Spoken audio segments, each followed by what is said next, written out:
பிரியமானவர்களே, வெற்றி வாழ்வு திருச்சபையினுடைய காலை ஆராதனைக்கு வந்திருக்கிற உங்கள் யாவரையும் நம்முடைய ஆண்டவரும் இரட்சகருமாகிய இயேசு கிறிஸ்துவின் நாமத்தினாலே வாழ்த்தி வரவேற்கிறேன். கடந்த வாரத்தில் ஒரு குறுந்தொடரை நான் ஆரம்பித்தேன். அந்த குறுந்தொடரினுடைய பேர் தலைப்பு an abundant supply. தேவனுடைய அளவு கடந்த பராமரிப்பு. அது எப்படி சப்ளைன்றது ரொம்ப நல்ல வார்த்தையாக இருக்குது. எல்லாருக்குமே இங்கிலீஷ் ஓரளவுக்கு தெரியும் இல்லையா? ஆகவே an abundant supply. தேவன் நமக்கு அதிகமாக எல்லாவற்றையும் அருளுகிறவராக இருக்கிறார். இதை பற்றி தான் நம்ம போன வாரத்தில் நம்ம ஆரம்பித்தோம். ஒரு வேத பகுதியிலிருந்து நம்ம ஆரம்பித்தோம். பிலிப்பியருக்கு எழுதின நிருபம் 4ஆம் அதிகாரம் 19ஆம் வசனத்தை உங்களுக்காக நான் வாசிக்க விரும்புகிறேன். பிலிப்பியர் 4:19. என் தேவன் தம்முடைய ஐஸ்வர்யத்தின்படி உங்கள் குறைவை எல்லாம் கிறிஸ்து இயேசுவுக்குள் மகிமையிலே நிறைவாக்குவார். இந்த வசனத்தை கொஞ்சம் நல்ல ஆழமாக நம்ம கவனமாக கருத்தூன்றி படிக்க வேண்டும். என் தேவன் அப்படின்னா நமக்கும் ஆண்டவருக்கும் ஒரு நல்ல ரிலேஷன்ஷிப் இருக்கணும். அந்த ரிலேஷன்ஷிப்பை ஏற்கனவே நம்முடைய மறுபிறப்பின் மூலம் நாம் என்ன பண்ணியிருக்கோம், பெற்றிருக்கிறோம். புதிதாக பிறந்திருக்கிறோம், தேவனாலே பிறந்திருக்கிறோம்னா இந்த கனெக்ஷன் ஏற்கனவே நமக்கு இருக்கு. அப்போ என் தேவன், அப்போஸ்தலனாகிய பவுல் சொல்றார், என் தேவன் தம்முடைய ஐஸ்வர்யத்தின்படி அக்கார்டிங் டு ஹிஸ் ரிச்சஸ். நம்ம கையில் எவ்வளோ இருக்குதுன்றது அடிப்படையில் இல்லை, நல்ல ஞாபகம் வச்சுக்கணும். அவர் எப்படி நம்முடைய தேவைகளை சந்திக்கிறார், எப்படி குறைவுகளை எல்லாம் நிறைவாக்குகிறார், எப்படின்னா அவருடைய மகிமையின் ஐஸ்வர்யத்தின்படி, தம்முடைய ஐஸ்வர்யத்தின்படி. அவருக்கு எவ்வளோ இருக்கு? நம்ம போன வாரத்தில் நம்ம பார்த்தோம். பூமியும் அது நிறைவும் உலகமும் அதில் உள்ள குடிகளும் கர்த்தருடையது. அவர் மிகப்பெரிய செல்வந்தர் அவர். அப்ப அவர் தம்முடைய ஐஸ்வர்யத்தின்படி உங்கள் குறைவுகளை எல்லாம், 1-2 கிடையாது, குறைவுகளை எல்லாம். ஒருவேளை பணத்தில் குறைவு இருந்தால் எல்லாத்தையும் அவர் என்ன பண்றாரு, நிறைவாக்குகிறவராய் இருக்கிறார். சுகத்தில் குறைவு இருக்கு, பலவீனம் இருக்கு, பலத்தில் குறைவு இருக்கு. அப்ப அந்த பலனை, சுகத்தை என்ன பண்றாரு, அவர் நிறைவாக்குகிறவராய் இருக்கிறார். நிறைய தருகிறவராய் இருக்கிறார். அதிகமான சுகத்தை தருகிறவராய் இருக்கிறார். அப்புறம் ஜீவன் இருக்கு பாருங்க. இந்த ஜீவனை அளவுக்கு அதிகமாக என்ன பண்றார், அவர் நமக்கு தருகிறவராக இருக்கிறார். எல்லாமே மிதமிஞ்சிய ஒரு ஆசீர்வாதம், மிதமிஞ்சிய ஒரு செழிப்பு, மிதமிஞ்சிய ஒரு சுகம், மிதமிஞ்சிய ஒரு ஜீவன். இவை எல்லாவற்றையும் அவர் அருளுகிறவராக இருக்கிறார். எந்த குறைவு எதுல இருந்தாலும் சரி, நம்முடைய வாழ்க்கையில எந்த பகுதியில் குறைவு இருந்தாலும் சரி, அந்த குறைவை எல்லாவற்றையும் அவர் நிறைவாக்குகிறவராய் இருக்கிறார். ஆங்கில வேதாகமத்தில் இந்த வசனத்தை நம்ம வாசிக்கும் பொழுது நாம இப்படி வாசிக்கிறோம், My God shall supply all your need according to his riches in glory by Christ Jesus. இவ்வளவு அற்புதமா சொல்லப்படுவது. According to his riches, my God shall supply. இந்த சப்ளை பாருங்க, அவர் என்ன பண்றாருன்னா, அவர் அளவுக்கு அதிகமாக மிதமிஞ்சிய விதத்திலே அவர் நமக்கு அந்த நன்மைகளை தருகிறார். ஜீவனை தருகிறார், சுகத்தை தருகிறார், ஆசீர்வாதத்தை தருகிறார், மிதமிஞ்சிய செழிப்பை தருகிறார், அவர் சுகத்தை தருகிறார், ஜீவனை அவர் தருகிறவராய் இருக்கிறார். இதுதான் அந்த ஐடியா. இந்த சப்ளை ரொம்ப அதிகமாய் அவர் தருகிறவராய் இருக்கிறார். மிதமிஞ்சிய சப்ளையை அவர் நமக்கு தருகிறவராக இருக்கிறார். குறைவு அப்படின்னு சொல்லும் பொழுதே நாம என்ன நினைச்சுக்கிறோம், வெறும் பணம் மட்டும்தான், வெறும் இந்த ஆஸ்தி மட்டும்தான் அப்படின்னு நினைக்கிறோம். இல்லை, இந்த குறைவு எதுல இருந்தாலும் அவர் என்ன பண்றாரு, அதை நிறைவாக்குகிறவராய் இருக்கிறார். வாழ்க்கையினுடைய எந்த பகுதியில் குறைவு இருந்தாலும் அதை அவர் நிறைவாக்குகிறார். அவர் அதை ஆசீர்வதிக்கிறவராய் இருக்கிறார். அதற்கு தேவையான எல்லாவற்றையும் ஏற்கனவே நமக்குள்ள அவர் வைத்திருக்கிறார்.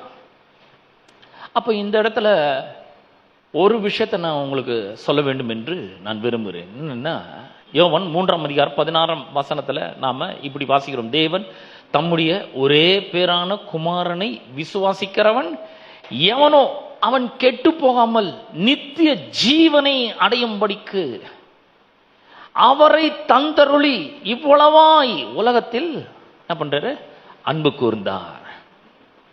நம்ம நினைக்கிறோம் நித்திய ஜீவனை நாம பெற்றிருக்கிறோம் அப்படின்னு சொன்னா நம்ம என்ன நினைச்சுக்கிறோம்னா, இந்த நித்திய ஜீவனை எப்படி நாம எப்படி அதை எண்ணிக்கொள்ளுகிறோம் அப்படின்னு சொன்னா, நமக்கு நித்திய ஜீவன் இருக்கு, நம்ம மரித்து நாம என்ன பண்ணுகிறோம், நித்தியத்துக்குள்ள என்ட்ராகிறோம். நாம நித்தியத்துக்குள்ள மரித்த பிறகு நித்தியத்திற்குள்ள நாம நுழைகிறோம் அப்படின்னு நினைக்கிறோம். பொதுவாக நிறைய கிறிஸ்தவர்கள் அப்படிதான் நினைக்கிறார்கள். அது ஒரு விதத்துல உண்மைதான், ஆனா அது முழு உண்மை கிடையாது. நாம் என்றைக்கு இயேசுவை ஆண்டவராக ரட்சகராக ஏற்றுக்கொண்டோமோ அப்பொழுதே இந்த eternal life has already entered into us. என்றைக்கு இயேசுவை ஆண்டவராக ரட்சகராக ஏற்றுக்கொண்டோமோ அன்றைக்கே அந்த நித்திய ஜீவன் நமக்குள்ளே பிரவேசித்திருக்கிறது. உள்ள இருக்கு இப்ப நித்திய ஜீவன். ஆகவேதான் வேதம் சொல்றது, குமாரனை உடையவன் ஜீவனை உடையவனாய் இருக்கிறான். அந்த ஜீவன் என்ன மாதிரி ஒரு ஜீவனை நாம் பெற்றிருக்கிறோம், நித்திய ஜீவன் அப்படின்னு சொல்லும் பொழுது அது என்னன்னா எல்லா நன்மைகளையும் அது குறிக்கிறது. சகல விதமான நன்மைகளையும் அது குறிக்கிறது. ஜீவன்னாலே எல்லாமே நன்மை தான். எல்லா நல்லதையும் நம்ம ஜீவன்னு குறிப்பிட முடியாது. அப்ப இந்த ஜீவன் உள்ள இருக்கிறது. இந்த ஜீவன் எங்க இருக்கிறது? அவருக்குள்ள இருந்து. யாருக்குள்ள? குமாரனுக்குள்ள அந்த நித்திய ஜீவன் இருந்தது. இப்ப இந்த குமாரன் எப்படி அந்த ஜீவனை அபரிமிதமாக அவர் அருளுகிறார் பாருங்க. ஆகவேதான் யோவான் 10:10 அவர் சொல்ற, திருடன் திருடவும் கொல்லவும் அழிக்கவும் வருகிறான் என்று வேறொன்றுக்கும் வரான், நானோ அப்படின்னா இயேசு சொல்ற, நானோ அவைகளுக்கு ஜீவன் உண்டாயிருக்கவும் அந்த ஜீவன் பரிபூர்ணப்படவும் வந்தேன். அபண்டன்டா அந்த லைஃபை நான் தரும்படியாக வந்தேன். மிதமிஞ்சிய ஒரு ஜீவனை தரும்படியாக வந்தேன். மிதமிஞ்சிய ஆரோக்கியத்தை தரும்படியாக வந்தேன். இது கொஞ்சம் நல்லா கற்பனை பண்ணி பார்க்கணும். நம்ம இப்ப நான் ஒரு வேத பகுதிக்கு செல்ல போறேன். இயேசு கிறிஸ்துக்குள்ள அந்த நித்திய ஜீவன் இருந்தது. அவர் எப்படிப்பட்ட ஒரு மிதமிஞ்சிய சுகத்தை தந்தார் என்பதை நாம் ஒரு வேத பகுதியின் மூலமாக பார்க்க போகிறோம்.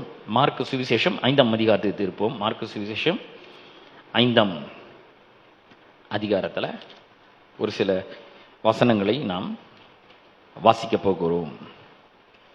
இந்த இடத்துல 21ஆம் வசனத்திலிருந்து நான் உங்களுக்காக வாசிக்க போகிறேன். மார்க்கு சுவிசேஷத்தில் 5ஆம் அதிகாரம் வாசிக்கிறேன். இயேசு படவில் ஏறி மறுபடியும் இக்கரையில் கூடி வந்தார்கள்.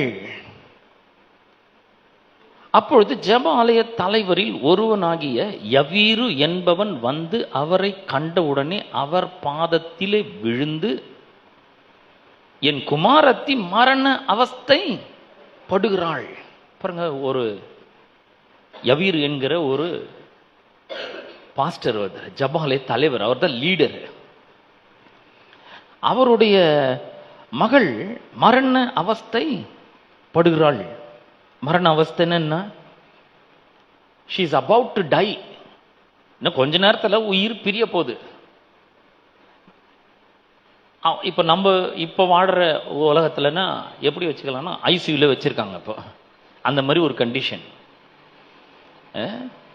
டாக்டர்கள்லாம் ஹோப் இல்லைன்னு சொல்லிட்டாங்க, இனி பிழைக்கிறது ரொம்ப கஷ்டங்க. இந்த ஐசியூவில் டாக்டருங்களோட அவருடைய மகளை விட்டுட்டு இப்போ இயேசுவின் இடத்துல அவர் வர்றாரு. இயேசுவின் இடத்துல அவர் சொல்றாரு, அவரை கண்ட உடனே அவர் பாதத்தில் விழுந்து வர்ஷிப் பண்றான், அவரை வணங்குறான். அப்புறம் சொல்ற, என் குமாரத்தி மரண அவஸ்தை படுகிறாள், அவள் ஆரோக்கியம் அடையும்படி நீர் அவள் மேல் உமது கைகளை வையும், அப்பொழுது பிழைப்பாள் என்று அவரை மிகவும் வேண்டிக் கொண்டான். ஒரு பிரேயர் பண்றான். ஏற்கனவே கேள்விப்பட்டிருப்பான் போல. இது மத்திய சுவிசேஷம் 8ஆம் அதிகாரத்தில் ஒரு குஷ்டரோகிய அவன் மேல மனதுருகி தொட்டு சுகமாக்குனாரு. அந்த மாதிரி இவர் என் மகள் மேல ஒரு கையை வச்சா ஒருவேளை என் மகள் பிழைக்கிறதுக்கு வாய்ப்பு இருக்கு என்பதை விசுவாசித்து அவரிடத்திலே வேண்டுகிறான். தயவுசெய்து நீங்க வரணும். டாக்டர் அங்க ட்ரீட்மெண்ட் பண்ணிட்டு இருக்காங்க, அங்க மருத்துவர்கள்லாம் அங்க பண்ணிட்டு இருக்காங்கன்னு நினைக்கிறேன். அவங்கள அப்படியே விட்டுட்டு இவன் இயேசுவை காணும்படியாக இருக்கிறான். பாருங்க எவ்வளவு பெரிய ஒரு விசுவாசம் அவனுக்கு. அப்ப அப்படி கேட்டும்பொழுது அவர் அவனோட கூட போனார். சரிப்பா நான் வரேன், உன் கூட நான் உன்னை மகளை ஆரோக்கியமாக்குறேன் என்று அவர் வருகிறார். திரளான ஜனங்கள் அவருக்கு பின் சென்று அவரை நெருக்கினார்கள். எல்லாம் புஷ் பண்றாங்க. கூட்ட நெரிசல், ஒன்றும் பண்ண முடியல. இயேசு பவுன்சர்லாம் யாரும் வச்சுக்கல, சீஷர்கள் மட்டும்தான் இருந்தாங்க. எல்லாரும் நெருக்கி தள்ளுறாங்க. கூட்ட நெரிசல் ரொம்ப அதிகமாக இருந்தது. திரளான ஜனங்கள் போய் அவரை நெருக்கினார்கள். அப்பொழுது 12 வருஷமாய் பெரும்பாடுள்ள ஒரு ஸ்திரீ, பாருங்க 12 வருஷம். 12 வருஷம்னா ரொம்ப லாங் பீரியட். 12 வருஷம் வியாதி. 12 வருஷத்துக்கு 144 மாதங்கள் இருக்கு.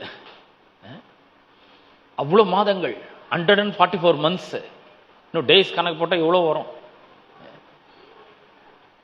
4000 நாட்கள் கிட்ட வரும். அவ்வளோ நாட்கள் அந்த அம்மா வியாதியாகி கிடக்கிறார்கள். இந்த அம்மா ஒரு யூதர் கிடையாது. அவன் நீங்க எவீர் பார்த்தீங்கன்னா அவன் ஜபாலய தலைவன், யூதன் அவன். ஆனா இந்த அம்மா ஒரு புறஜாதி.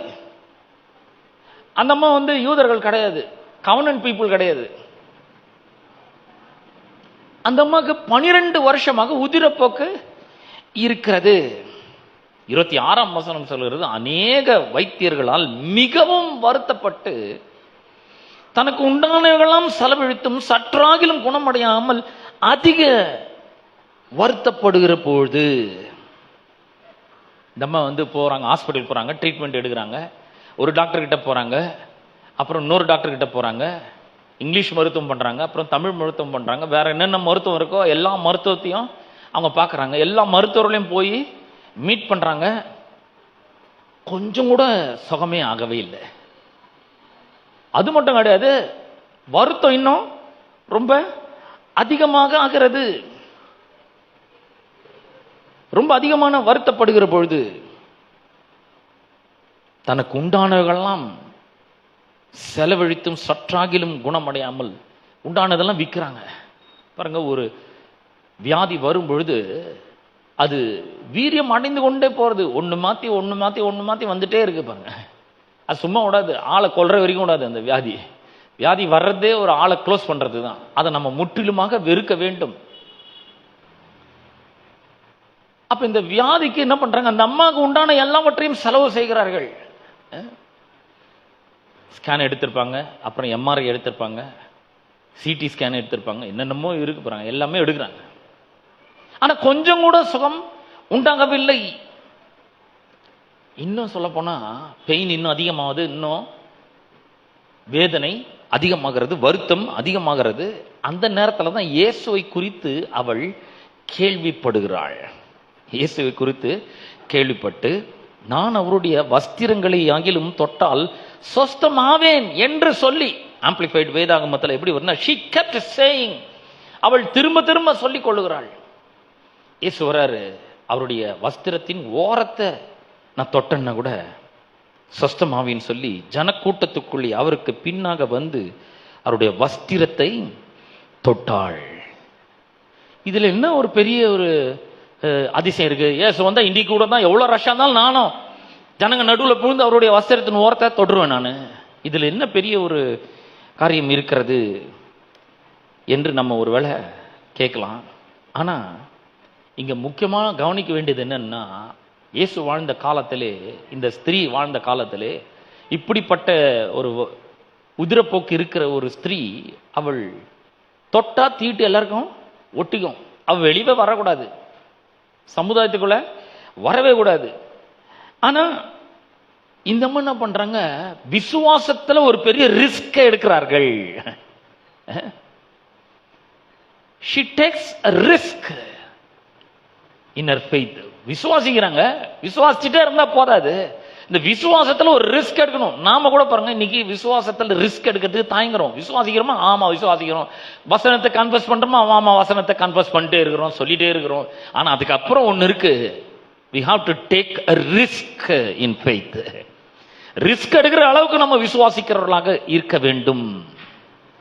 வெளியே வந்தா இந்த மாதிரி வரவங்களுக்கு மோசையினுடைய நியாய பிரமாணம் என்ன சொல்லுதுன்னா, கல்லை எறிஞ்சு கொண்டு அவ்வளவுதான். ஏன்னா இந்த அம்மா தீட்டுப்பட்டவர்களாக இருக்கிறாங்க. இவங்களை தொடர யாராக இருந்தாலும் சரி, இந்த அம்மா யாரை போய் தொட்டாலும் சரி, அது அவர்களுக்கு தீட்டாக எண்ணப்படும். ஆகவே இவங்க வெளியே வரவே கூடாது, யாரையும் டச்சே பண்ணக்கூடாது.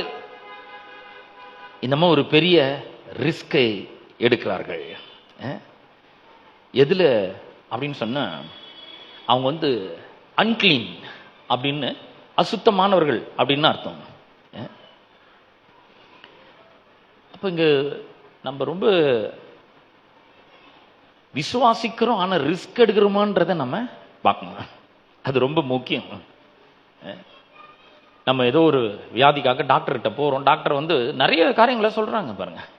அவங்க படிச்சிருக்காங்க, இப்படி ஆகுங்க, இது அப்படியே விட்டீங்களா இது மாதிரி ஆகும், இதுக்கு மாத்திரை சாப்பிட்டீங்களா இப்படி ஆகும், இது சரியாகும் ஆனா இன்னொரு வியாதி வரும், இப்படி நிறைய சொல்லுவாங்க. அது அவங்க பேர்ல நான் குறைய சொல்லவே இல்லை. அவங்க சொல்றது ஒருவேளை உண்மையா இருக்கலாம், நிஜமா இருக்கலாம். ஆனா அது எல்லாவற்றையும் தாண்டி நமக்குள்ள இருக்கிற ஒரு ஜீவன் இருக்கிறது. அவர் அந்த ஜீவனை அதிகமா அபரிமிதமா சப்ளை பண்ணுகிறவராய் இருக்கிறார். நானும் அவைகளுக்கு ஜீவன் உண்டாகும், அந்த ஜீவன் பரிபூர்ணப்படவும் வந்தேன் அப்படின்றார்.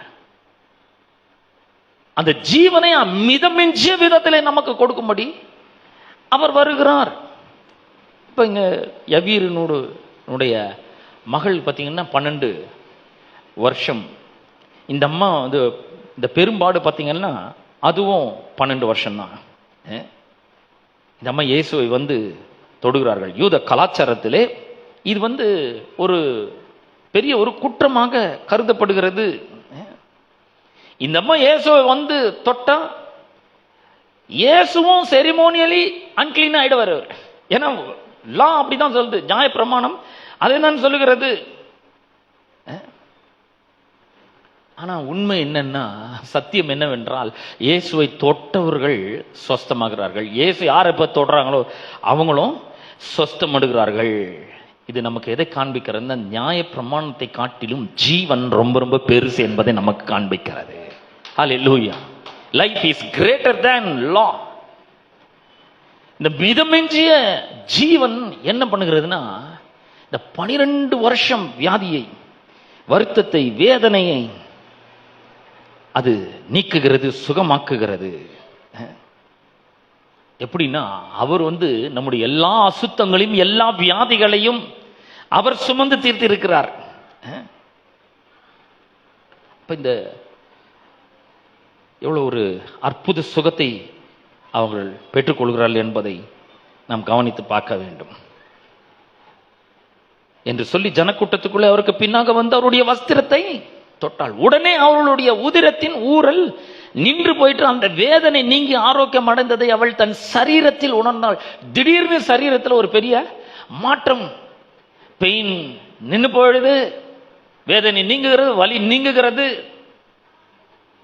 இந்த அம்மாவுக்கு ஒரே ஒரு விசுவாசம், அவரோட வஸ்திரத்தின் ஓரத்தை தொட்டால் சொஸ்தமாவேன் அப்படின்னு அந்த அம்மாவுக்கு ஒரு பெரிய விசுவாசம் இருந்தது. இந்த வஸ்திரத்தின் ஓரம் அப்படின்னு சொல்லும்போது அது பிரேயர் ஷால் அப்படின்ற ஒரு அர்த்தத்தை அது கொடுக்கிறது. அப்படிப்பட்ட அது பேர் கூட பார்த்தீங்கன்னா ஃப்ரிஞ்ச் அப்படின்னு சொல்லி ஆங்கில வேதாமத்தில் ஃப்ரிஞ்ச் அப்படின்னு வருது. ஃப்ரிஞ்ச் அப்படி இல்லைன்னா பார்டர் அப்படின்ற வார்த்தை வருகிறது. அதுக்கு இன்னொரு அர்த்தமும் இருக்குது. இன்னொரு அர்த்தம் என்னன்னா, ஃப்ரிஞ்சுக்கு இன்னொரு அர்த்தம் விங்கு அப்படின்னு இருக்குது. விங்குன்னு அவருடைய செட்டைகளின் கீழே ஆரோக்கியம் இருக்கிறது. மல்கியா தீர்க்கதரிசன புஸ்தகம் 4ஆம் அதிகாரம் 2ஆம் வசனத்தை வாசிக்கிறேன். ஆனாலும் என் நாமத்துக்கு பயந்து இருக்கிற உங்கள் மேல் நீதியின் சூரியன் உதிக்கும், அதன் செட்டைகளின் கீழ் ஆரோக்கியம் இருக்கும். ஃப்ரிஞ்சுனா இன்னொரு வார்த்தை, அதுக்கு விங் அப்படின்னா செட்டை, செட்டையின் கீழே ஆரோக்கியம் இருக்குது. 91ஆம் சங்கீதத்தில் நம்ம வாசிக்கிறோம், அவர் செட்டைகளின் கீழே அடைக்கலம் புகுவாய். அவருடைய செட்டைகளின் கீழே தான் நமக்கு அடைக்கலம். அப்ப இந்த அம்மா லிட்டரலா என்ன பண்றாங்க, இந்த அம்மாக்கு தெரியாது இதெல்லாம், ஆனா அவருடைய செட்டைகளின் மறைவுக்குள்ள வருகிறார்கள், உன்னதமானவருடைய மறைவுக்குள்ளாக வருகிறார்கள். அப்படிப்பட்ட ஒரு ஆரோக்கியத்தை அவர்கள் பெற்றுக்கொள்கிறார்கள். அப்படிப்பட்ட ஒரு பெரிய ஆரோக்கியம். அப்ப பாருங்க, இந்த சப்ளைன்றது வெறும் பணம் மட்டும் கிடையாது, செல்வம் மட்டும் கிடையாது, ஆசீர்வாதம் மட்டும் கிடையாது, குறைவிலிருந்து மீள்றது, கடன்ல இருந்து வெளியே வர்றது மட்டும் கிடையாது. சுகம், ஆரோக்கியம், பலன், ஜீவன், இத அளவுக்கு அதிகமாக அவர் என்ன பண்றாரு, சப்ளை பண்ணுகிறவரா இருக்கிறார். an abundant supply, அபரிமிதமான ஆரோக்கியம். ஆரோக்கியத்தையும் அவரு மிதமிஞ்சிய விதத்தில் அவர் நமக்கு சப்ளை பண்ணுகிறவராக இருக்கிறார். எவ்வளவு பாருங்க, 12 வருஷமாக இந்த அம்மா ரொம்ப பெரும்பாடு. இந்த அம்மாக்கு அந்த வேதனை நீங்கவே இல்லை. என்னென்னமோ பண்ணி பார்க்குறாங்க, எவ்வளோ டாக்டருங்களை பார்க்குறாங்க, எவ்வளோ ஹாஸ்பிட்டலுக்கு போகிறாங்க, என்னென்னமோ வைத்தியத்தை பார்க்குறாங்க, ஆனால் ஒன்றுமே சுகமே கொடுக்கல. இதுலேருந்து நாம் தெரிஞ்சிக்க வேண்டியது என்னன்னா, இந்த உலகத்தில் நம்ம வாழ்ந்து கொண்டிருந்தாலும் நாம் இந்த உலகத்தார் அல்ல. நம்முடைய குடியிருப்பு எங்க இருக்கு? பரலோகத்தில் இருக்கு. நாம் தேவனால பிறந்தவர்களா இருக்கிறோம், புது சிருஷ்டிகளா இருக்கிறோம். ஆகவே நமக்குள்ள ஒரு பெரிய வல்லமை இருக்கிறது. நாம மறுபடியும் பிறந்து இருக்கிறனால அவருடைய நித்திய ஜீவன் நமக்குள்ள ஆல்ரெடி என்டர் ஆயிருக்கு. உள்ள அவ்வளவு பெரிய பவர் இருக்கு. இந்த பவர் என்ன பண்ணுது, நம்முடைய வாழ்க்கையில எந்த விதத்துல எந்த பகுதியில குறைவு வந்தாலும் அந்த குறைவை எல்லாம் அவர் நிறைவாக்குகிறதா இருக்கிறது. ஹல்லேலூயா, ஹல்லேலூயா. abundant supply of healing, பெரிய ஒரு சுகம் உண்டாக்குறது. நான் சொல்றேன், எந்த வியாதியா வேணாலும் இருக்கலாம், ஆண்டவர் நமக்கு சுகத்தை தருகிறவரா இருக்கிறார். abundant supply ஆறுதல சுகத்துல நமக்கு தருகிறவரா இருக்கிறார். வியாதி பாருங்க நமக்குள்ள பல்வேறு விதமான காரியங்களை ஏற்படுத்தி உண்டாக்குகிறது. நம்ம நல்லா தான் இருக்கிறோம், என்னமோ ஒரு கஷ்டம்னு டாக்டரை போய் பார்க்கறதுக்கு போனா அவர் என்ன பண்ற, இல்லாத போலாதெல்லாம் சொல்றாரு. இல்லாத போலாது கிடையாது, அவர் உண்மையை படிச்சதை சொல்றாரு. இது மாதிரி இருக்குங்க, இந்த மாதிரி ஆகும், இதை விட்டீங்கன்னா அப்படியே ஆயிடும், இப்படி பண்ணும் அப்படி பண்ணணும் அப்படின்றாரு. உடனே நம்மளுக்குள்ள என்ன வருதுன்னா, ஒரு வித பயம் வருகிறது. ஃபர்ஸ்ட் என்ன உள்ள பயம் பிரவேசிக்கிறது, உள்ள பயம் வந்தது. ரெண்டாவது கவலை வருது. மூணாவது நம்ம எப்படி இதை சரி பண்றதுன்னு யோசிக்க ஆரம்பிக்கிறோம். உடனே எதை பத்தி யோசிக்கிறோம்னா, பணத்தை பத்தி தான் யோசிக்கிறோம். என்ன பண்றோம், எப்படி பணத்துக்கு என்ன பண்றது, இதெல்லாம் செலவு எங்க போறது, டெஸ்ட் எடுக்கணும்னா அதுக்கெல்லாம் எங்க நம்ம போறது அப்படின்ற பயமும் கலக்கமும் கவலையும் உள்ளே வர ஆரம்பிக்கிறது. ஆனா நான் என்ன சொல்றேன்னா, இவர் ஒரு abundant சப்ளையர் நமக்கு இருக்கிறார். சுகத்தை கொடுக்கிறதுக்காகவே அவர் காத்து கொண்டு இருக்கிறார். அப்படிப்பட்ட ஒரு பெரும் சுகம் நமக்காக வைக்கப்பட்டிருக்கிறது. அப்ப இந்த வசனத்தை நம்ம வாசித்து பார்க்கும் பொழுது 30ஆம் வசனத்துல இயேசு சொல்றாரு, உடனே இயேசு தம்மிலிருந்து வல்லமை புறப்பட்டதை தமக்குள் அறிந்து, உள்ள இருந்து ஏதோ ஒரு பவர் என்ன பண்ணிருக்குது, ரிலீஸ் ஆயிருக்குது. அவருக்கு நல்லா தெரியுது, உள்ள இருந்து பவர் என்ன பண்ணிருக்குது, ரிலீஸ் ஆயிருக்கிறது. இந்த வசனத்தை நம்ம வாசிக்கும் பொழுது கிரேக்க மொழியில ஒரு தனித்தன்மை வாய்ந்த ஒரு வாக்கியத்தை பயன்படுத்தி இருக்கிறார்கள். இது எப்படி வருதுன்னா, the power that keeps going out of him went out from him. அதாவது வல்லமை தொடர்ந்து போய் கொண்டே இருக்கிறது அவருக்குள்ள இருந்து, கண்டினியூஸா போயிட்டே இருக்குது. இத அரமாய்க்கு மொழியில எப்படி சொல்றாங்கன்னா, CHAYEL, அந்த மாதிரி ஒரு வார்த்தையை உபயோகப்படுத்தி இருக்கிறாங்க அரமைக் மொழியில. அதனுடைய அர்த்தம் என்னன்னா, நிறைய அர்த்தங்கள் கொடுக்கப்பட்டிருக்குது. என்னன்னா டான்சிங், அப்புறம் ட்வர்லிங்.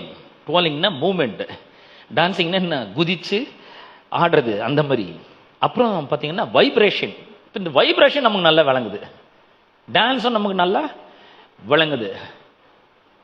அப்ப டான்ஸ்னா ஒரு இடத்துல நிக்காம இருக்கிறது, வைப்ரேஷன்னா அதிர்றது. இவருக்குள்ள இருந்து அப்படிப்பட்ட ஒரு வல்லமை தொடர்ந்து வெளியே போய்கொண்டே இருக்கிறது. எதுக்குன்னா வியாதியை குணமாக்கிறதுக்கு. ஒருவேளை 12 வருஷமா இருக்கலாம், ஒருவேளை 38 வருஷமா இருக்கலாம், இல்ல பிறந்ததுல இருந்தே வியாதி இருக்கலாம். ஆனால் இவரிடத்திலிருந்து வல்லமை தொடர்ந்து புறப்பட்டு சென்று கொண்டே இருக்கிறது, வைப்ரேட் ஆகிக்கொண்டே இருக்கிறது. அப்படிப்பட்ட வல்லமை வெளியே புறப்பட்டு வருகிறது. அதாவது இயேசு கிறிஸ்துவை சுற்றிலும் ஒரு மகிமையான வல்லமை, a glorious power was surrounded about Jesus Christ. அப்படிப்பட்ட ஒரு வல்லமை அவரை சுற்றிலும் எப்பொழுதுமே இருந்தது. இந்த வல்லமை என்ன பண்ணுதுன்னா மற்றவர்களை அவரிடத்தில் இழுக்கிறது. அதனால தான் அவர் போற இடத்தெல்லாம் திரளான ஜனங்கள். பாருங்க, இந்த சப்ளை எப்படிப்பட்ட ஒரு சப்ளையா இருக்கு. இந்த பவரை சப்ளை பண்றாரு. வெறும் நம்முடைய குறைவுகளை மட்டும், தாழ்ச்சிகளை மட்டும் ஒரு சப்ளை பண்றதுல, அதுல இருந்து நம்மளை விடுதலை ஆக்குறது மட்டும் இல்ல, அவர் என்ன பண்றாரு, சுகத்தை சப்ளை பண்றாரு, பவரை சப்ளை பண்றாரு. எப்படி மிதமிஞ்சிய அளவில் அவர் வல்லமையை சப்ளை பண்றாரு. இந்த வல்லமை எப்படிப்பட்டதுன்னா அதிர வைக்குது, பயங்கரமா வைப்ரேட் ஆகுது அங்க. அந்த அளவுக்கு ஒரு பெரிய வல்லமை மக்களை அவர் பக்கமாக இழுக்கிறது. அவர் யாராவது தொட்டாலும் சரி, இவர் யாரையாவது தொட்டாலும் சரி, அப்படிப்பட்ட ஒரு சுகத்தை அவர்களுக்கு அருளுகிறதாய் இருக்கிறது. இது இயேசுக்கு நல்லா தெரியுது. வெறும் இங்க மட்டும் கிடையாது, இங்க மட்டும் அவர் சொன்னாரா, இல்ல இன்னொரு இடத்துலயும் சொல்லியிருக்கார். லூக்கா சுவிசேஷத்துல 17ஆம் அதிகாரத்துல நம்ம லூக்கா சுவிசேஷத்துல வாசிக்கும் பொழுது இப்படி வாசிக்கிறோம். அவரிடத்திலிருந்து வல்லமை, சுகமாக்குகிற வல்லமை என்ன பண்ணுச்சான்? 5ஆம் அதிகாரம், லூக்கா சுவிசேஷம் 5ஆம் அதிகாரம் 17ஆம் வசனம். லூக்கா 5:17. பின்பு ஒரு நாள் அவர் உபதேசித்துக் கொண்டிருக்கிற பொழுது கலிலேயா யூதேயா நாடுகளில் உள்ள சகல கிராமங்களிலும் எருசலேம் நகரத்திலும் இருந்து வந்த பரிசேயரும் நியாயசாஸ்திரிகளும் உட்கார்ந்து இருந்தார்கள். அப்பொழுது பிணியங்களை குணமாக்கத்தக்கதாக கர்த்தருடைய வல்லமை விளங்கிடுச்சு. இயேசு எங்க இருக்கிறாரோ அந்த இடத்துல அந்த வல்லமை எப்பவுமே பிரசண்டா இருக்குது. இயேசு இருந்தா வல்லமை இருக்குது, இயேசு இருந்தா சுகம் இருக்கு, இயேசு இருந்தா விடுதலை இருக்கு, இயேசு இருந்தா ஆசீர்வாதம் இருக்கு, இயேசு இருந்தால் ஒரு பெரிய தைரியம் இருக்கிறது. அவர் இருக்கிற இடத்துல இந்த சுகமாக்கும் வல்லமை இருக்கு. இங்க எல்லா இடத்துலயுமே இருக்கு. நம்ம இப்ப மார்க் 5ல வாசம், இப்ப லூக்கா 5லயும் நம்ம வாசிக்கிறோம். எப்பொழுதுமே அவரை சுற்றிலும் வல்லமை இருக்கிறது. அப்ப இவர் இந்த வல்லமையை அளவு கடந்த விதத்திலே சப்ளை பண்ணுகிறவராக இருக்கிறார். சுகத்தை அளவு கடந்த விதத்திலே அவர் சப்ளை பண்ணுகிறவராக இருக்கிறார். இயேசுக்கு நல்லா தெரிஞ்சிருந்தது, அவர் எங்க இருந்தாலும் சரி அவரை சுற்றிலும் இந்த குணமாக்குற வல்லமை, தேவனுடைய தெய்வீக வல்லமை, சக்தி புறப்பட்டு போய்கொண்டே இருக்கிறது அப்படின்றது அவருக்கு நல்லா தெரியுது. ஆனா அவரை விசுவாசத்தோடு தொடுகிற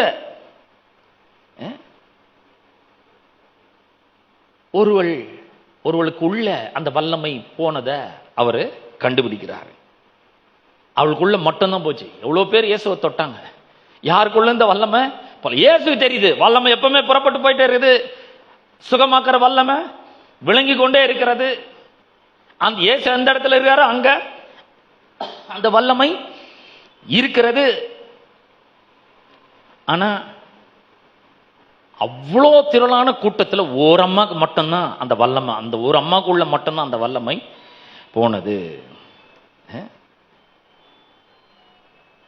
நல்ல கவனிங்க, அந்த அம்மாக்குள்ள மட்டும் ஏன் போச்சு அப்படின்னு சொன்னா, அவங்க இயேசுவை விசுவாசத்தோடு தொட்டார்கள், இயேசுவை குறித்து கேள்விப்பட்டார்கள். இன்னைக்கும் நீங்க இயேசுவை பற்றி கேள்விப்படுகிறீர்கள். ஒருவேளை இன்னைக்கு நீங்க வியாதியோடு வந்திருக்கலாம், இப்ப நான் சில வார்த்தைகள்லாம் சொன்னேன். இயேசு எங்க இருக்கிறாரு அங்க கடவுளுடைய வல்லமை இருக்கு. இயேசு எங்க இருக்கிறாரு அங்க சுகம் இருக்கு. இயேசு எங்க இருக்கிறாரு அவருக்குள்ள இருந்து வல்லமை கண்டினியூஸா புறப்பட்டு போயிட்டே இருக்கு. இப்போ நான் கேட்கிறேன், உங்களை பார்த்து ஒரு கேள்வி கேட்கிறேன், இயேசு எங்க இருக்கிறாரு? இப்ப எங்க இருக்கிறாரு? இயேசு எனக்குள்ள இருக்கிறார், இயேசு உங்களுக்குள்ள இருக்கிறாரு. நான் சொல்ற வல்லமை உங்களுக்குள்ள இருந்து புறப்பட்டு கொண்டு இருக்கிறது. எந்த வியாதியா இருந்தாலும் சரி, அந்த வல்லமை உங்களை தொடுகிறது, குணமாக்குகிறது. வியாதியை பார்க்காதீங்க, அதனுடைய வீரியத்தை பார்க்காதீங்க. இந்த எல்லாத்தை விட அவருடைய பவர் சப்ளை ரொம்ப அதிகமா இருக்கிறது. 12 வருஷம் பெரும்பாடு, எந்த டாக்டராலும் குணமாக்க முடியல. அதிக வருத்தம், கொஞ்சம் கூட குணமாகல. அப்படிப்பட்ட ஒரு ஆளை இயேசுனுடைய வல்லமை, இயேசுக்குள்ளிருந்து புறப்பட்டு வந்த வல்லமை ஒரு நொடியிலே சுகமாக்க முடியும் சொன்னா, அவ்வளோ பவரோட இயேசு இப்ப நம்மளுக்குள்ள இருக்கிறாரே, நம்மளுடைய வியாதிகளை எந்த அளவுக்கு அவர் குணமாக்க முடியும் பாருங்க. நம்ம உள்ள வல்லமையை பவர் வச்சுக்கிட்டோம். உள்ள ஹீலிங் பவர் இருக்கு, உள்ள காட்ஸ் பவர் இருக்கு. ஆனா அதை இன்னும் ரியலைஸே பண்ணவே இல்லை. நம்ம என்ன பண்றோம்? உடனே மற்றவங்க எல்லாம் சொல்றதையும் கேட்கிறோம்.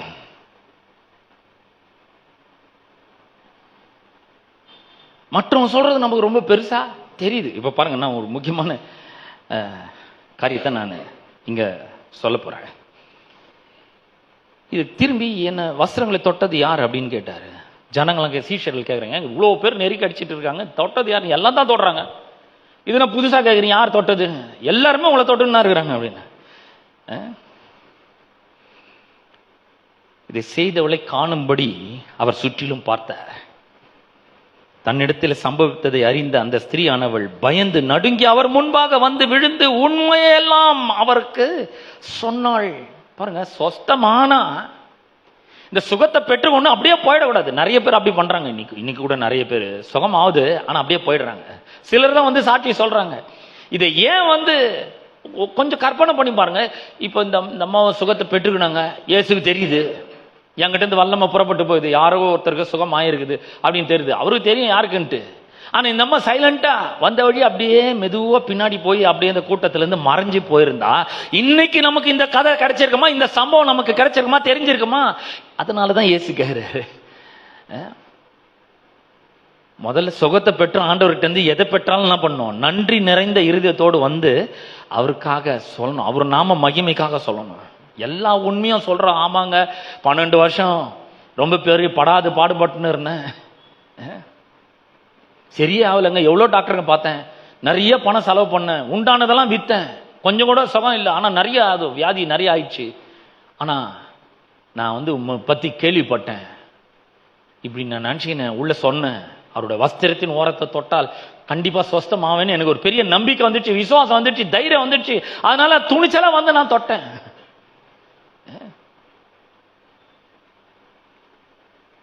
எல்லா உண்மையும் சொன்ன உடனே அவர் அவளை பார்த்து 34ஆம் வசனம் ரொம்ப முக்கியமான வசனம். இதை நான் வேற வேற மொழியாக்கங்கள்ல நான் வாசிக்க போறேன். அவர் அவளை பார்த்து, மகளே, இப்ப அவரு என்ன சொல்றாரு? அந்த ஸ்திரீயை பார்த்து மகளே என்று அவர் சொல்லுகிறார். சமாதானம், உன் விசுவாசம் உன்னை ரட்சித்தது, நீ சமாதானத்தோட போய் உன் வேதனை நீங்கி சுகமாயிரு என்றார். 34ஆம் வசனத்தை நான் வேற வேற மொழியாக்கங்கள்ல வாசிக்கிறேன். Then Jesus said to her, daughter, because you dared to believe. கவனிங்க நல்லா. டேர் அப்படின்னா என்னது? தைரியம், அப்படியே துணிச்சல். விசுவாசிக்கிறதுக்கு நீ துணிச்சல் கொண்டாய், துணிச்சலா நீ விசுவாசித்த. நிறைய பேர் என்னன்னா சொல்லிருக்கலாம். யவீரு அங்க நின்னுக்கிறான், மகளுக்காக வேண்டுதல் பண்ணிருக்கிறான், இவன் இது எல்லாத்தையும் கேட்டுன்னு இருக்கிறான். இந்த ஸ்திரீ எப்படி விசுவாசிக்கிறான்? Daughter, because you dare to believe, your faith has healed you. துணிச்சலா நீ விசுவாசப்படினாலே, விசுவாசத்துல உனக்கு ஒரு துணிச்சல் இருந்தது. இது வெளியே தெரிஞ்சிருந்தா 4 பேர் 4 விதமா பேசியிருப்பான், கல் இருந்து கொன்னு இருப்பான், எல்லாரையும் நீ அன்கைன் ஆக்கிட்டு, எல்லாரையும் நீ தீட்டுப்படுத்திட்டியே. இந்த மாதிரி ஒரு ஆள் வெளியே வரலாமா? வரவே கூடாது. யாருக்கிட்டையும் சஜஷனே கேட்கல. இந்த மாதிரி இருக்குங்க, என்ன பண்றது? நம்ம பாருங்க, எல்லார்ட்டையும் சஜஷன் கேட்கறோம், இந்த மாதிரி இருக்குங்க, என்ன பண்றது? 10 பேர்கிட்ட கேட்டீங்கன்னா 20 வைத்தியம் சொல்லுவாங்க. ஆனா இந்த அம்மா யாருக்கிட்டையும் கேட்கவில்லை. இந்த அம்மா தனக்குள்ள சொல்லிக் கொள்றாங்க, நான் வஸ்திரத்தின் ஓரத்தை தொட்டா சொஸ்தமாவேன். ஏன்னா சப்ளை அவ்வளவு இருக்குது. சுகத்தை, வல்லமைய அவரு அந்த அளவுக்கு அதிகமாக அவர் தருகிறவராக இருக்கிறார். அப்புறம் அவர் சொல்றாரு, go with peace in your heart and be free from your suffering. ஆண்டவர் இதை தான் ஒவ்வொருவரும் பார்த்து சொல்றாரு, be free from your suffering. உன்னுடைய வேதனை நீங்கி சுகமாயிரு. இதாங்க நம்மை குறித்த ஆண்டவருடைய சித்தம். எவ்வளவு பெரிய வியாதியா இருந்தா என்ன இருக்குது, அதை பத்தி நீங்க கவலைப்பட வேண்டியதே கிடையாது. ஆண்டவர் சொல்றாரு, ஆண்டவருடைய சித்தம் என்ன, நம்முடைய சரீர சுகத்தை குறித்து ஆண்டவருடைய சித்தம் என்ன, B free from your suffering. நீங்க என்ன மாதிரி ஒரு வருத்தத்தோடு, வேதனையோடு, வியாதியோடு, பயத்தோடு, கலக்கத்தோடு, கவலையோடு வந்திருந்தாலும் சரி, ஆண்டவர் உங்களை பார்த்து சொல்ற, B free from your suffering, B free from your suffering. உன் வேதனை நீங்கி சுகமாயிரு என்று ஆண்டவர் உங்களை பார்த்து சொல்லுகிறார். இதுதான் நம்மை குறித்த ஆண்டவருடைய சித்தமா இருக்கிறது. இந்த வசனத்தை வேற சில மொழியாக்கங்களை நான் உங்களுக்கு வாசித்து காண்பிக்க விரும்புகிறேன். மார்க் சுவிசேஷம் 5ஆம் அதிகாரம் 34ஆம் வசனம். Jesus said to the woman, இது வந்து CEV translation, contemporary English translation, you are now well because of your faith. இந்த அம்மா 12 வருஷம் வியாதியா இருக்கிறாங்க. ஆனா ஆண்டவர் அந்த அம்மாவை பார்த்து சொல்றாரு, you are now well. இப்ப நீ சுகமா இருக்கிற, உன்னோட விசுவாசத்தினால இப்பொழுதே நீ சுகமாய் இருக்கிற. May God give you peace. கர்த்தர் உனக்கு சமாதானத்தை அருளட்டும். You are healed. நீங்கள் சுகமாக்கப்பட்டிருக்கிறீர்கள். And you will no longer in pain. கர்த்தர் உங்களை பார்த்து சொல்றாங்க, இனிமேல் அந்த பெயின்ல நீங்க இருக்க மாட்டீங்க. ஒருவேளை எந்த பெயின் இருந்தாலும் சரி, ஏன்னா இந்த பெயினை காட்டிலும் இந்த சப்ளை, சுகம் என்கிற சப்ளை அதிகமா இருக்கிறது. இந்த பெயினை காட்டிலும் பலன் என்கிற சப்ளை ரொம்ப அதிகமா இருக்கு. இந்த பெயினை காட்டிலும் ஆரோக்கியம், சுகம்ன்ற சப்ளை ரொம்ப அதிகமா இருக்கு. நாம பாருங்க, வழக்கமா நம்ம மனம் என்ன சொல்லுதுன்னா, பெயின் ரொம்ப அதிகமா இருக்கு. என்னைக்காவது நம்ம சுகம் ரொம்ப அதிகமா இருக்குன்னு சொல்லியிருக்கோமா? ஆண்டவருடைய வல்லமை ரொம்ப அதிகமா இருக்குங்க. சுகமாக்குற வல்லமை என்னிலிருந்து புறப்படுதுங்க. எனக்குள்ள ஜுரம் இருக்க முடியாது, எனக்குள்ள வேற எந்த கலக்கமும் இருக்க முடியாது, எனக்குள்ள வேற எந்த வியாதியும் ஒன்றும் பண்ண முடியாது. ஏன்னா healing is emanating from Jesus. That Jesus is living inside of me. எனக்குள்ள இருக்குது. என்ன இருக்கு? Glorious power of God is residing inside of me. உள்ள இருக்குங்க. நான் சொல்றேன், இங்க வந்து அவர் சொல்றாரு, you will no longer be in pain. இனி நீ வலியிலும் வேதனையிலும் வாழ வேண்டிய அவசியம் இல்லை. வலியில இருக்க மாட்ட, வேதனையில இருக்க மாட்ட அப்படின்றாரு.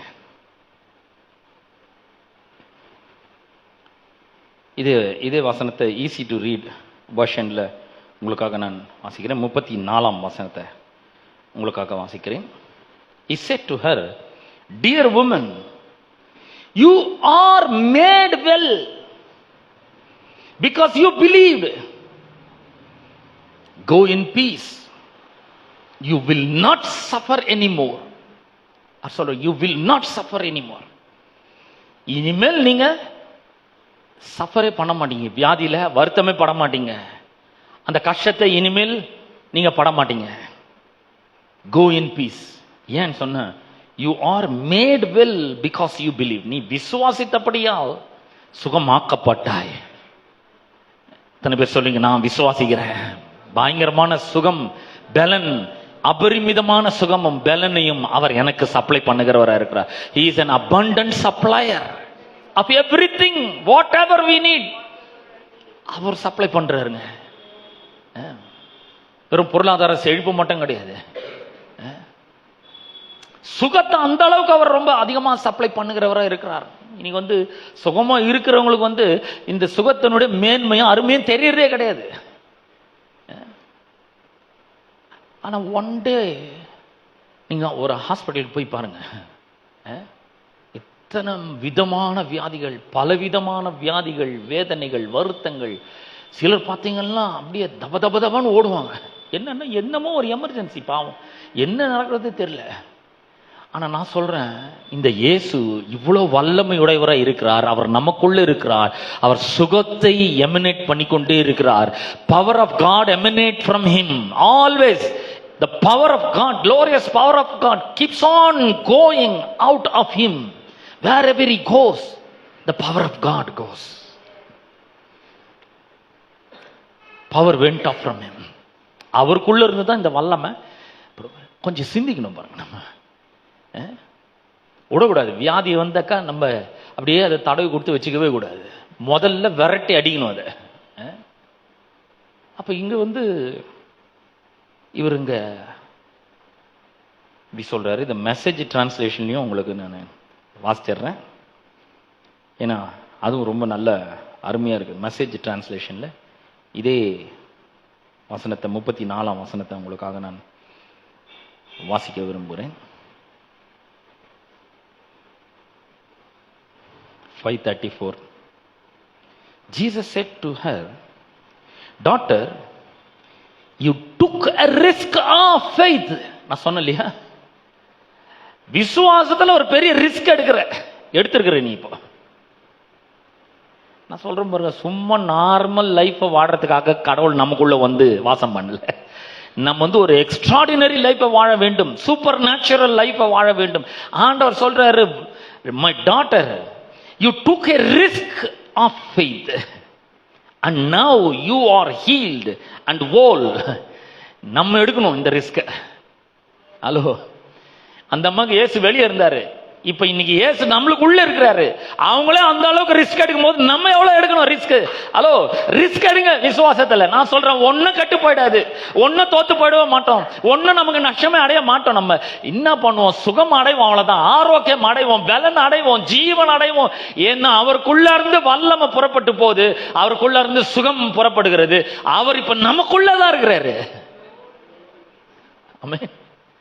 அத்தனை பேர் சொல்லுங்க, நான் ரிஸ்க் எடுக்கிறேங்க நான். Hallelujah. I said, "Daughter, you took a risk of faith and now you are healed and whole." அப்புறம் சொல்றாரு, எவ்வளவு அற்புதமா சொல்றாரு, "Live well, live blessed, be healed of your plague." நல்லா வாழ, ஆரோக்கியமா வாழ, ஆசீர்வதிக்கப்பட்டவளா இரு. அப்புறம் வியாதி நீங்கி சுகமா இரு. வியாதினா இது பெரும் வியாதி. இது பிளேக் அப்படின்னு சொன்னா பயங்கரமான நோய். இது அப்படிப்பட்ட ஒரு நோயிலிருந்து அந்த நோய் நீங்கி சுகமாயிரு. லிவ் வெல், லிவ் பிளஸ்ட், அப்புறம் be healed of your plagues. எல்லாம் சொல்லுவோம். Live well, live blessed, be healed of your plague. இதெல்லாம் எப்படி வருதுன்னா, she took a risk of faith. And we also have to take a risk of faith. இப்போ நமக்கு முன்னாடி நம்ம சரீரத்தில் ஏதோ ஒரு பலவீனம் இருக்கு. டாக்டர் ஒன்று சொல்றாரு, ஆண்டவர் ஒன்று சொல்றாரு. டாக்டர் சொல்றாரு உடனே பண்ணும், ஆண்டவர் சொல்றாரு உடனே healing. Now you are healed என்றார். இப்போ நம்ம ஒரு ரிஸ்க் எடுக்கணும். இப்போ ஃபெய்த்தில் ஒரு ரிஸ்க் எடுக்கணும். ரிஸ்க் எடுத்தா 12 வருஷம் பெருமாடுக்கு ஒரு பெரிய முற்றுப்புள்ளி வருது. ரிஸ்க் எடுத்தா பெரிய சுகம் வருது. ரிஸ்க் எடுத்தா சப்ளை ரொம்ப அபண்டன்டா வருது. ரிஸ்க் எடுத்தால், நான் சொல்றேன், விசுவாசத்துல ரிஸ்க் எடுக்கிறவங்களா இருக்கணும். ஒவ்வொரு விஷயத்துல ரிஸ்க் எடுக்கணும். வெறும் சரீர சுகத்துல மட்டும் இல்ல, எல்லாத்திலுமே ரிஸ்க் எடுக்கணும் கண்டிப்பா. ஏன்னா ரிஸ்க் எடுக்கிற அளவுக்கு பெரிய தேவன் நம்மோடு கூட இருக்கிறார். அல்லேலூயா. அவரை நம்பி நம்ம ரிஸ்க் எடுக்கணும்.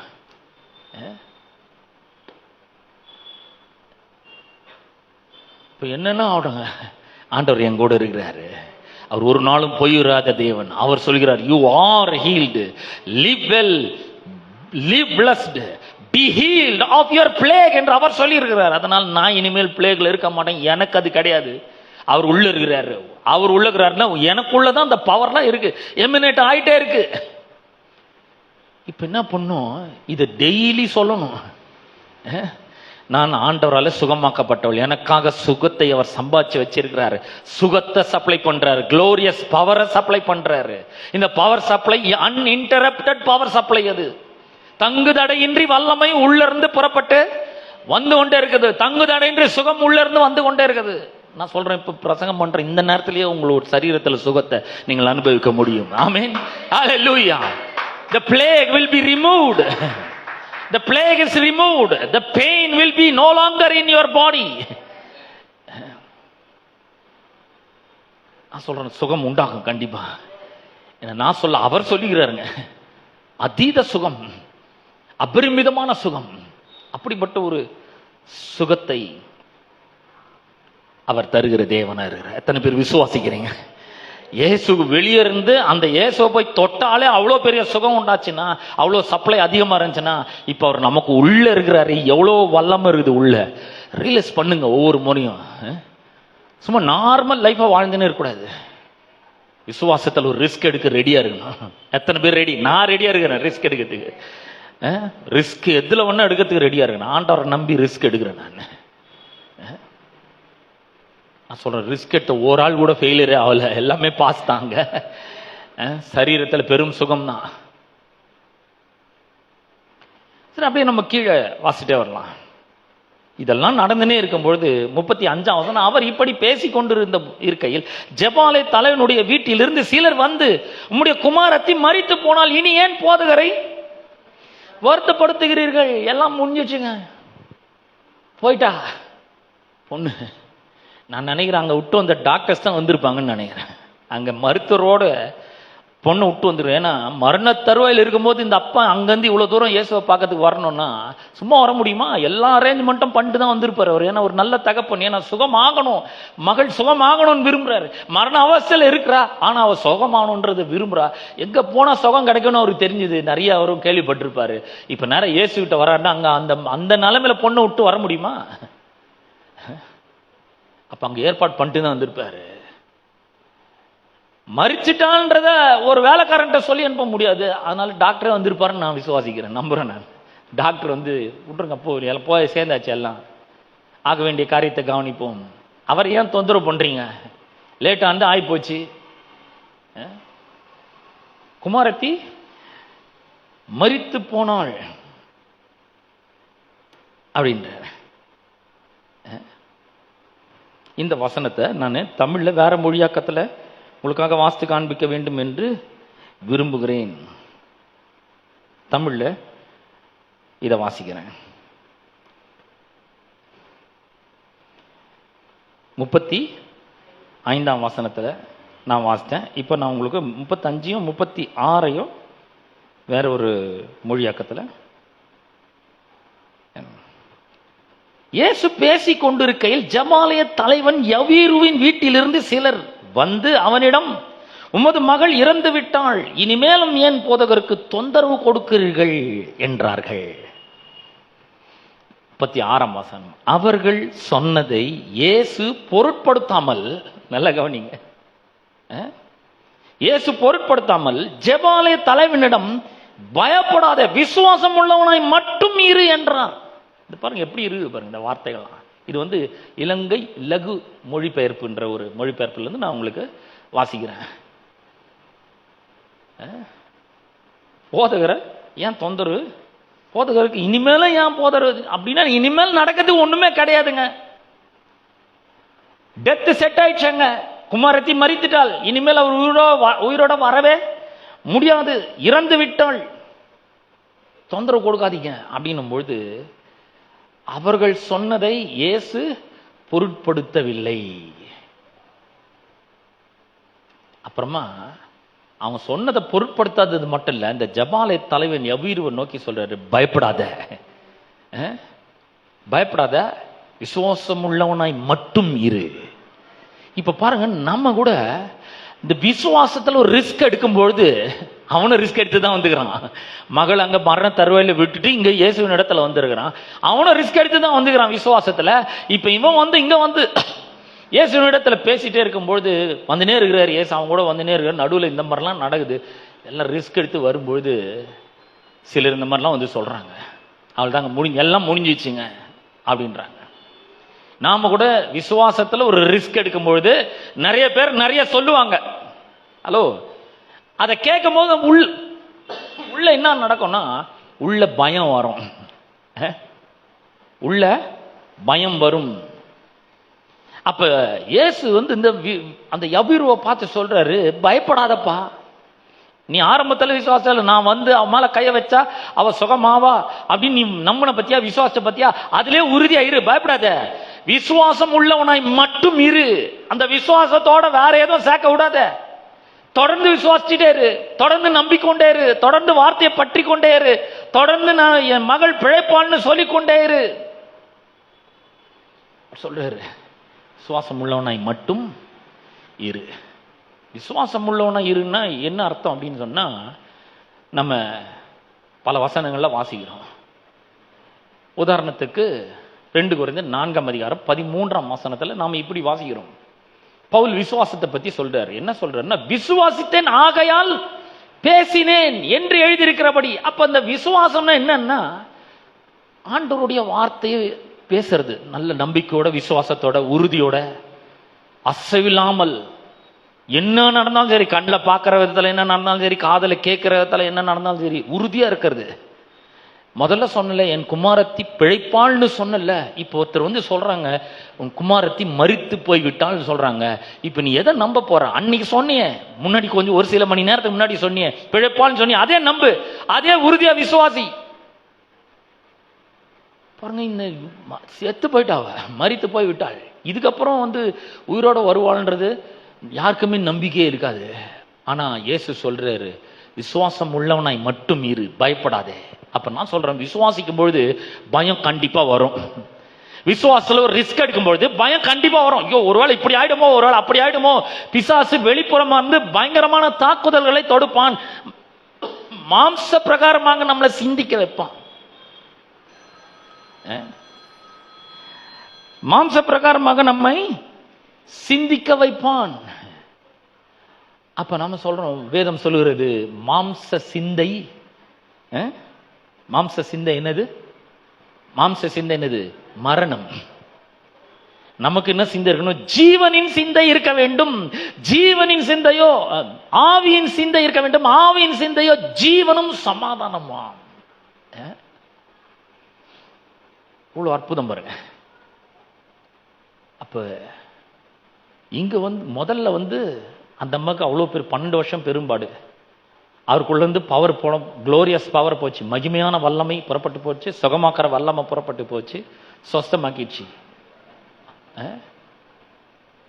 இப்ப இங்க பாத்தீங்கன்னா வியாதி இல்ல, 12 வருஷம் இல்ல, 38 வருஷம் இல்ல, 40 வருஷம் இல்ல, பிறந்ததுல இல்ல, செத்த போயாச்சு, ஆளு காலி. இப்போ ஒரு பக்கம் மரணம், இங்க பாத்தீங்கன்னா ஜீவன்.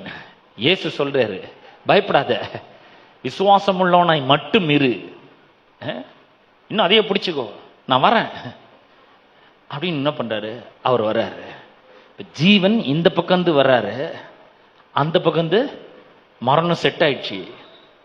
இப்ப ரெண்டும் ஒண்ணு சந்திக்கிறது. ஜீவனும் மரணமும் சந்திக்குது. எது பெருசு? நம்ம நினைக்கிறோம் டெத்து தான் ரொம்ப பெருசுன்னு நினைக்கிறோம். ஏன்னா அதுக்கு ரொம்ப பயப்படுறோம். டெத்து செட் ஆயிடுமோன்னு பயப்படுறோம், ஒருவேளை உயிர் போயிடுமோன்னு பயப்படுறோம், என்ன நடக்குமோன்னு பயப்படுறோம், ரிஸ்க் எடுத்துடுறோம். ஆனா உள்ள பயம் வர ஆரம்பிக்கிறது. என்ன நடக்கும், என்ன ஆகும், ஒருவேளை இது நடக்காம போச்சுன்னா என்ன ஆகுறது, ஒருவேளை இப்படியா செத்து போயிட்டா என்ன ஆகுறது, உயிர் போயிடுமா அப்படின்னு பயப்படுறோம். இல்லைங்க, நான் சொல்றேன், கர்த்தரை நம்பி ரிஸ்க் எடுக்கும் பொழுது மீதி எல்லாத்தையும் அவர் பாத்துக்கிறாருங்க. அவர் வர்றாரு. நான் சொல்றேன், இந்த மரணத்தை விட ஜீவன் ரொம்ப பெருசு. இந்த ஜீவனோட சப்ளை எவ்வளவு பெருசா இருக்கு பாருங்க. செத்த போயாச்சு ஆளு, உயிரை போயிடுச்சு. இப்ப இயேசு வர்றாரு. இயேசு உள்ள அவர் சொல்றாரு, பேதுருவும் யாக்கோபும், யாக்கோபின் சகோதரன் யோவானையும் தவிர வேறு எவரையும் தம்முடன் வர இயேசு அனுமதிக்க இல்லை, யாரும் வர வேணாம். அவர்கள் ஜெபாலய தலைவன் வீட்டிற்கு வந்தபோது மக்கள் அழுவதினாலும் சத்தமிட்டு புலம்போதினாலும் ஏற்பட்ட குழப்பத்தை இயேசு கண்டார். ஒரே கன்ஃபியூஷன், பயங்கரமான கன்ஃபியூஷன் இருக்கு. அந்த காலத்துல அந்த கல்ச்சர்ல என்னன்னாக்கா, யாராவது ஒருத்தர் மரிச்சிட்டா பணம் கொடுத்து புலம்பி அழுறவங்கள கூப்பிடுவாங்க. நாங்களாம் சின்ன பசங்களா இருக்கும் பொழுது ஒரு சேயிங் ஒன்று இருக்கு. சேயிங்னா ஒரு சும்மா ஒரு ஒரு பேச்சு வழக்கு ஒன்று இருக்கு, கூலிக்கு மாரடிக்கிறீ அப்படின்னு. கூலிக்கு மாரடிக்கிறதுன்னு என்னன்னா, யாராவது செத்து போயிட்டாங்க, இந்த வீட்டுக்காரன் வந்து அழுவ முடியாது, ரொம்ப நேரம் அழுவ முடியாது, அதனால வந்து இந்த மாரில் அடிச்சுன்னு அழுகுறவங்களை ஹையர் பண்ணுவாங்க. அவங்க பார்த்தீங்கன்னா பாட்டு பாடினா ஒரு கும்பலாக சேர்ந்து வட்டமாக உட்காந்து ஓன்னு பாட்டு பாடினு மாரில் அடிச்சுன்னு அழுவாங்க. அந்த மாதிரி மோனர்ஸ் என்ன பண்ணியிருக்காங்க, இவங்க ஹையர் பண்ணியிருக்காங்க. அவங்களாம் ஒரே பெரிய பாட்டை பாடி ஒரு புலம்பிக் கொண்டு இருக்கிறார்கள். இயேசு உள்ளே போய் அவர்களிடம், ஏன் இவ்வளவு குழப்பத்தை ஏற்படுத்தி புலம்புகிறீர்கள்? இந்த புலம்புறது வந்து ஒரு பெரிய ஒரு குழப்பத்தை நமக்குள்ளே ஏற்படுத்தி விடும். நல்லா கவனிங்க. புலம்புறது, ஏன் தான் எனக்கு இப்படி நடக்குதோ தெரியலையே, ஒன்று மாற்றி ஒன்று நடக்குது, ஒன்று பின்னாடி ஒன்று வருதே, இப்போதான் ஜுரம் போச்சு, இப்போ இது இருமல் வருது, இப்போதான் இருமல் போச்சு, இப்போ இந்த மாதிரி வீசிங் வருது, இப்போதான் வீசிங் போச்சு, எனக்கு இந்த மாதிரி வயிறு வலி வருது. இப்படியே புலம்பிட்டு இருந்தாக்கா ஒரு கிரேட் கன்ஃபியூஷன் வந்துடும். புலம்பவும் கூடாது, குழப்பம் அடையவும் கூடாது, பயப்படவும் கூடாது, தைரியமா இருக்கணும். ஏன்னா இயேசு ஒருபோதும் நம்மை விட்டு விலகுவதும் இல்லை, நம்மை கைவிடுவதும் இல்லை. அவர் நம்மோட கூட இருக்கிறார், நமக்கு உள்ள இருக்கிறாரு, அவருக்குள்ள பவர் இருக்கு, அவருக்குள்ள சுகம் இருக்கு. அவர் சப்ளை பண்றதுக்கு ரெடியா இருக்கிறாரு, ரிசீவ் பண்றதுக்கு நம்ம ரெடியா இருக்கணும். இப்போ அவர் கேட்கிறாரு, ஏன் குழப்பத்தை இவ்வளவு குழப்பத்தை ஏற்படுத்தி புலம்புகிறீர்கள்? பிள்ளை சாகவில்லை, தூங்குகிறாள் என்றார். அவர்களும் இயேசுவை பார்த்து நகைத்தார்கள். நாம கூட விசுவாசத்துல பேசும்போது நிறைய பேர் நம்மளை பார்த்து சிரிக்கலாம். இயேசு எல்லாரையும் வெளியே அனுப்பிவிட்ட பின் அந்த பிள்ளையின் தகப்பனையும் தாயையும் தன்னுடன் இருந்த சீடரையும் கூட்டிக் கொண்டு பிள்ளை இருந்த இடத்திற்கு சென்றார். அவர் அவளுடைய கையை பிடித்து அவளிடம் தலித்தக்கும் என்றார். அதற்கு அராமிய மொழியில், சிறு பெண்ணே, நான் உனக்கு சொல்லுகிறேன், எழுந்திரு என்று அர்த்தமாகும். உடனே அந்த சிறு பெண் எழுந்து நடந்தாள். அவள் 12 வயதுடையவளாய் இருந்தாள். இதை கண்டவர்கள் மிகவும் வியப்படைந்தார்கள். ரொம்ப வியப்பு. நான் சொல்றேன், இந்த உலகத்துக்கே ஒரு மாபெரும் சர்ப்ரைஸை கொடுக்கறதுக்கு, வியப்பை கொடுக்கறதுக்கு, ஆச்சரியத்தில் இந்த உலகத்தை ஆழ்த்துவதற்காக தான் கர்த்தர் நம்மோடு கூட இருக்கிறார். அவர் அதுக்காக தான் சப்ளையே பண்றாரு. சுகத்தை சப்ளை பண்றார், பலனை சப்ளை பண்றார், ஜீவனை சப்ளை பண்றார், அளவு கடந்த விதத்துல சப்ளை பண்றார், மிதமிஞ்சிய விதத்துல அவர் சப்ளை பண்றாரு. எதுக்கு? இந்த உலகத்தை ஆச்சரியத்திலே ஆழ்த்த வேண்டும். இந்த உலகம் நம்மை கண்டு வியப்படைய வேண்டும். ஏசு எங்கெங்கெல்லாம் போனார் அங்கெல்லாம் ஒரே பெரிய பிரமிப்பு தான். அவர் பிரசங்கம் பண்ணா ஜனங்கள் அவர் போதகத்தை குறித்து ஆச்சரியப்பட்டார். கடல் மேல நடந்தார், இவர் எப்படிப்பட்ட மனுஷனோன்ற. காற்றையும் காற்றிலையும் ஆழ்த்துறாரு, அங்க ஒரு பெரிய ஒரு ஆச்சரியனர். எங்க போனாலும் இவர் பெரிய எல்லாரையும் ஆச்சரியத்தில் ஆழ்த்திடுறாரு. நான் சொல்றேன், உங்களையும் என்னையும் கூட அதுக்காக தான் வச்சிருக்கிறாரு. இந்த பூமிக்குரியவர்கள், இந்த உலகத்தில் இருக்கிறவர்கள், கிறிஸ்துவை அறியாதவர்கள் இந்த மாதிரி கஷ்டங்கள் எல்லாம் படலாம், அவர்கள் பட்டு ஒருவேளை மரித்த கூட போகலாம். ஆனா நீங்களும் நான் அப்படி ஆக வேண்டிய அவசியம் இல்லை. ஏனென்றால் நமக்கென்று ஒரு தேவன் இருக்கிறார். we can take a risk of faith and we can become whole and we can be free from every pain and every plague.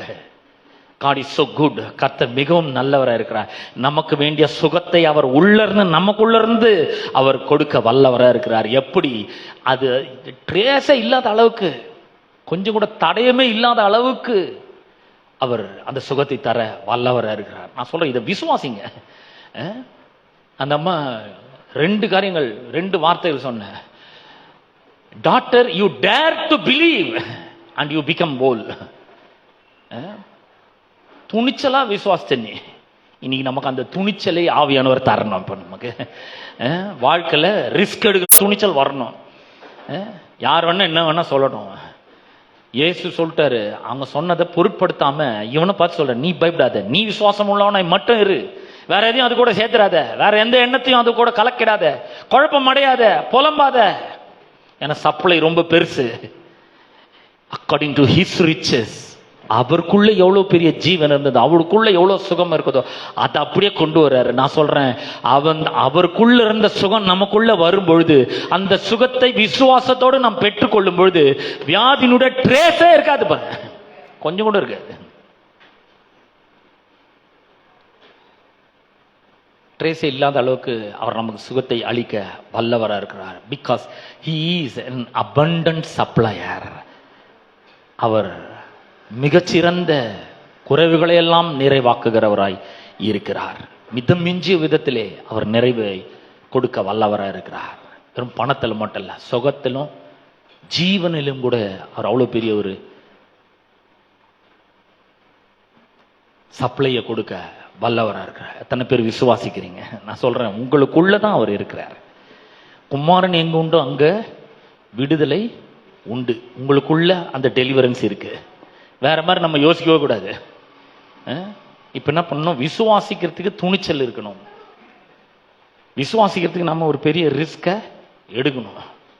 Doctor, you dare to believe. நம்மளை பார்த்து ஆண்டவர் சொன்னோம், நம்ம தான் ரியல் டாட்டர்ஸ், ரியல் சன். நம்ம ஏன்னா நம்மள ரத்தத்தினால கழுவி இருக்கிறார், சுகத்தை சம்பாதிச்சு வச்சிருக்கிறார். நான் சொல்றேன், எப்படிப்பட்ட வியாதியா இருந்தாலும் சரி விசுவாசியுங்கள். விசுவாசத்தோட ஆண்டவருடைய பிரசன்னத்துக்குள்ளே வாருங்கள், அற்புத சுகத்தை பெற்றுக் கொள்ளுங்கள். இப்ப நான் ஜெபிக்க போகிறேன். ஜெபம் பண்றதுக்கு முன்னாடி ஒரு பாடலை நான் பாட போறேன், பாடி ஜெபிக்க போறேன். ஆகவே அந்த நேரத்திலே அற்புத சுகத்தை பெற்றுக் கொள்ளும்படி உங்களை அன்போடு கூட அழைக்கிறேன். நாம் யாவரும் எழுந்திருப்போம். கர்த்தர் உங்களையும் உங்கள் குடும்பங்களையும் ஆசீர்வதிப்பாராக. ஆமென். ஹல்லேலூயா, ஹல்லேலூயா. ஸ்தோத்திரம் ஆண்டவரே. Thank you Jesus, thank you Jesus, thank you Jesus. ஹல்லேலூயா. ஓ, உமக்கு நன்றி செலுத்துகிறோம், நன்றி செலுத்துகிறோம். Thank you Father.